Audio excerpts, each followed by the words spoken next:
యేసుక్రీస్తు నామంలో బెతెస్దా విడుదల పరిచర్య తరపున మీకు ప్రేమపూర్వకమైన వందనాలు. ఈ దిన వాక్య ధ్యానము, యెహోవా నీ మార్గములను నాకు తెలియజేయము. కీర్తన గ్రంథం 25వ అధ్యాయం 4వ వచనం. ఈ విశ్వాన్ని సృజించిన వానికి అనగా దేవునికి ప్రతి మనిషి చేయవలసిన ప్రార్థన ఇది.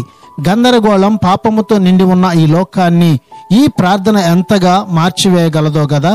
ఇలాంటి మనపూర్వకమైన ప్రార్థన దేవుడు తప్పక వింటాడు. నేర్చుకోవడానికి మనుషులు సమ్మతిస్తే తన మార్గాలను వారికి నేర్పడం ఆయనకి ఎంతో ఇష్టం. ఈ కీర్తనలో దేవుడు ఎలాంటి వారికి నేర్పిస్తాడో కనిపిస్తూ ఉంది. విశ్వాసులకు, పాపాత్ములకు, వినయ మనస్సు గలవారికి, అలానే దేవుడు అంటే భయభక్తులు గలవారికి ఆయన తన మార్గాలను తెలియపరుస్తాడు. ప్రార్థన.